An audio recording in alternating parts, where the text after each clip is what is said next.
que estava acontecendo. E ficou perplexo porque alguns diziam que João Batista tinha ressuscitado dos mortos. Outros diziam que Elias tinha aparecido, outros ainda que um dos antigos profetas tinha ressuscitado. Então Herodes disse: eu mandei debolar João. Quem é esse homem sobre quem ouço falar essas coisas? E procurava ver Jesus. Palavra da salvação. Glória a vós, Senhor. Queridos irmãos e irmãs, tomemos a liturgia de hoje em 3 pontos. O primeiro, e procurava ver Jesus. No novenário, no tempo paroquial de festas, as atividades que realizamos, as missas dominicais, os grupos que participamos, as pessoas que convidamos e, sobretudo, as pessoas que acolhemos. Toda essa realidade tem como foco, tem como ponto primordial ver Jesus. Lembremos que na Escritura, ver é diferente de olhar. A gente olha as coisas do en passant e às vezes não damos a devida atenção. Os neurocientistas, psiquiatras, psicólogos e demais estudiosos da mente dizem que todos nós olhamos tudo e por isso que às vezes sonhamos coisas que achamos que não conhecemos, porque todas essas imagens que olhamos são captadas por essa realidade tão grandiosa e ainda, eu acho que para sempre, tão desconhecida que é o nosso cérebro, a nossa mente. Mas ver significa trazer todo o ser para aquela realidade, para que dessa forma nós aprendamos aquilo que estamos vendo, aprendamos, captemos aquilo que está sendo exposto para nós. Isso no campo humano, no campo, digamos, natural, biológico. Mas como então vermos no campo espiritual? Aí nós recebemos um dom que veio em nosso auxílio, que é a fé. Sem a fé, nós não conseguiremos ver o que diz a carta aos Hebreus, no capítulo 11, versículo 1. Sem a fé, nós não conseguiremos ver o invisível. Quando a Escritura diz invisível, não diz inexistente. É invisível para os nossos olhos, para os nossos sentidos, mas Ele está no meio de nós. Ora, irmãs e irmãos, todos nós então somos impelidos a não só olhar para o Senhor, mas a vê-lo. E quando nós o vemos, aí que vem a beleza. Nós vamos perceber que Ele é que já nos viu, Ele é que já nos conheceu, Ele já nos amou. E aí é o exercício da vida cristã, que implica a ação de Deus em nós, dando-nos um dom, a fé, mas também o nosso esforço pessoal, sobretudo um esforço pessoal para que nós perseveremos nesse desejo e nesse esforço para vermos o invisível. Por que esforço? Porque a nossa natureza foi tocada, manchada pelo pecado. E facilmente nós deixamos de ver e ficamos apenas olhando. E só olhando nós não cresceremos. Só olhando nós não aprenderemos o ensinamento que o Senhor, o Mestre, quer nos ensinar. Pois é vendo com os olhos da fé e iluminando os olhos esses, os nossos sentidos, é que nós vamos percebendo que que Deus, como diz Santa Teresinha, jamais nos deixará cair dos seus mãos. É vendo pela fé que nós perceberemos que Ele é conosco, que Ele nos assiste em alegrias e em dores, que Ele nos assiste na saúde e na enfermidade, que Ele está conosco sempre. São João da Cruz vai então desenvolver duas noites escuras: a noite dos sentidos e a noite do Espírito. Todos nós aqui, no momento novo da vida, iremos experimentar a noite escura dos sentidos. A que serve e por que todos? Para que nós entremos na comunhão e possamos ver. Os nossos sentidos precisam ser privados para que nós cresçamos e seja retida e educada a gula espiritual. O que é a gula espiritual? É quando nós nos movemos a Deus por interesse. Eu estou com Deus, em Deus e por Deus, enquanto Ele me é benfeitor, enquanto as coisas estão muito bonitinhas. Mas chegou um momento de privação, de dificuldades, eu começo a me desviar, começo a me agarrar em outras coisas que não em Deus. Por isso a noite dos sentidos, para que nós possamos crescer.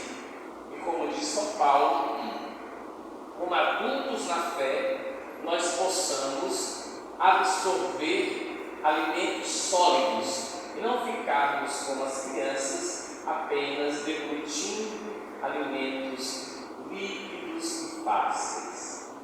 À medida em que vamos enfrentando os obstáculos, aí a certeza que estamos fortes na fé. Santo Inácio de Loyola chega mesmo a dizer que nós devemos desejar alcançar o céu como se o céu não existisse. Por que ele diz isso? Para que a nossa procura pelo céu não seja um comércio. Eu ajudo alguém na intenção de receber a recompensa pela ajuda.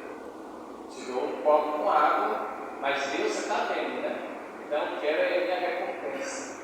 Então Santo Inácio diz: olha, isso não é caridade, isso não é maturidade, isso é interesse. Dando um copo a alguém com água, querendo a recompensa do Senhor. Então, meus irmãos e irmãs, a noite escura dos sentidos é isso, todos. Só que a noite escura do Espírito, só alguns. Mas por que, Padre? É porque Deus dá o ar-condicionado de acordo com o calor de cada um. E nós não podemos ter inveja daquele que avançou mais. Mas tem que pedir a Deus é a perseverança. Porque Deus sabe o que é bom para cada um. E o bom para cada um é sempre bom para Deus. O importante é perseverar. E qual é o caminho? Ver Jesus. Se eu me pergunto por que eu sou igreja, por que eu estou na igreja, e eu respondo: por causa da minha irmã, por causa do meu irmão, por causa do padre tal. Cuidado, não, nós somos igreja por causa do Senhor, porque Ele nos atraiu a Ele. É lógico que é bom quando estamos com pessoas simpáticas, é lógico que é bom estarmos com irmãos e irmãs, mas nós não podemos idealizar as coisas, porque senão é como aquele jovem numa reunião, dizendo que estava cansado da igreja, que ele ia dar um tempo, porque só tinha briga, sei o que. E aí eu disse para ele: por que você não sai do seu trabalho? Ele parou. Eu disse: não precisa responder não. Você não sai porque você ganha o seu salário lá. E vai me dizer que o seu local de trabalho não tem fofoca, não tem briga? Mas porque você está interessado no salário, então você passa a mão no seu local de trabalho e joga tudo sobre a igreja. Só que na igreja nós ganhamos um salário maior, que é a salvação. Então, sim, se eu tenho, desculpe a expressão, bofe, para aguentar as pessoas em tantos lugares, também tenho que ter a igreja. E na igreja, tenho que ir gradativamente crescendo, mudando, inclusive o meu temperamento e o meu modo de ser. Eu não sou um pedaço de pau, que, como diz o ditado, diz que o pau torto até as cinzas são tortas. Não! Nós somos filhos e filhas de Deus, redimidos no seu sangue. O sangue dele foi para que todos nós fôssemos salvos.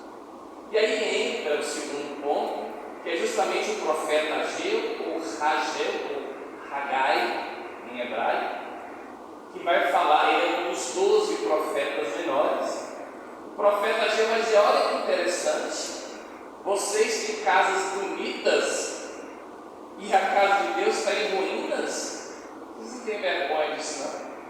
O povo tinha saído de Babilônia e o povo, voltando de Babilônia, ficou preocupado com suas casas e se esqueceu do templo do Senhor.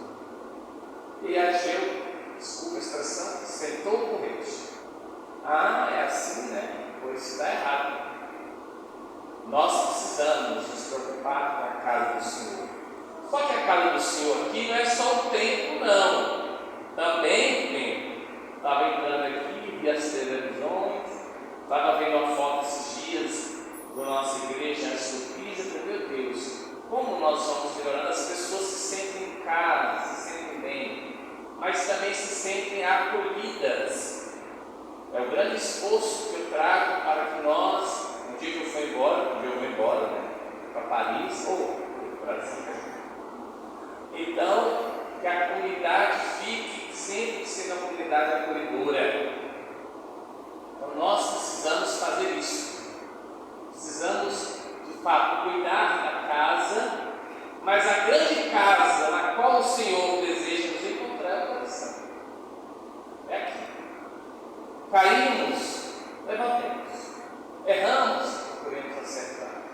Não tem graça maior do que a graça de recomeçar. E termino o terceiro ponto falando sobre os santos anjos.